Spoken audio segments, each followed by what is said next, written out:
Chaque année, il y a une polémique qui revient, celle sur le salaire de Carlos Tavares, le directeur général de Stellantis.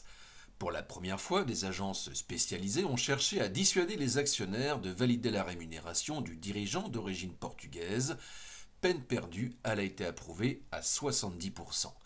Carlos Tavares va donc toucher un peu plus de 36 millions d'euros au titre de l'année 2023. C'est beaucoup et bien plus que la moyenne des patrons du CAC 40, hormis celui de Dassault Systèmes qui gagne 30 millions par an, et plus en tout cas que celle du directeur général de Renault, Luca De Meo, qui touche 5 millions d'euros. Mais peut-on vraiment comparer Stellantis et Renault? Le groupe que dirige Carlos Tavares ne regroupe pas simplement Peugeot et Citroën, il est le fruit de la fusion de l'ex-PSA et de Fiat Chrysler.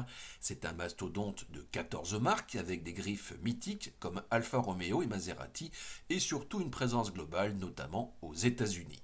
En comparaison, le groupe Renault est plus régional, l'alliance avec Nissan a été détricotée. Du côté des finances, les résultats sont là, et c'est pour cela que Carlos Tavares s'est très bien payé. 90% de son salaire dépend de ses performances, et avec 18,6 milliards d'euros de bénéfices contre 2,3 milliards pour Renault, il y a une grande différence. Certes, Stellantis ne vend que 3 fois plus de voitures que le groupe aux losanges, et on pourrait se dire que 15 millions d'euros serait déjà bien suffisant.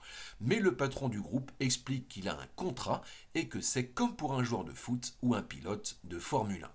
De toute façon, ce n'est pas que des patrons français qu'on doit comparer son salaire. Le groupe a son siège aux Pays-Bas et l'automobile est une industrie mondialisée. Qu'on aime ou pas Carlos Tavares, et la plupart des journalistes de l'automobile ne l'aiment pas, on ne peut que lui reconnaître un talent certain. Il a sauvé PSA du gouffre, a repris Opel avec succès alors que personne n'y croyait, et il a fait de Stellantis une machine à profit avec une marge qui est même supérieure à celle de Tesla. On peut toujours critiquer la qualité des modèles, pointer le clonage industriel sur la base de plateformes, mais encore une fois, les résultats sont là. Carlos Tavares est également détesté en raison de ses critiques contre l'Europe à propos de la réglementation et de la légèreté avec laquelle elle a imposé l'électrique sans prendre en compte les matériaux critiques et la concurrence des Chinois. Un affront pour les militants du climat. On reproche donc au patron de Stellantis de traîner les pieds dans ce domaine, ce qui est totalement faux. Cette année, il y aura dans la gamme 48 modèles 100% électriques, qui d'autres en proposent autant.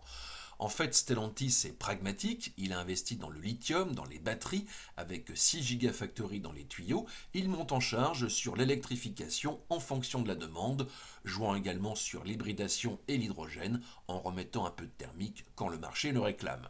On déteste Tavares alors que ce n'est pas un flambeur et que contrairement à Carlos Ghosn, il n'a pas piqué dans la caisse et fui dans une malle pour s'exiler au Liban. C'est un patron tranchant, exigeant, pas forcément sympa d'apparence, mais il est efficace, alors pourquoi tant de haine?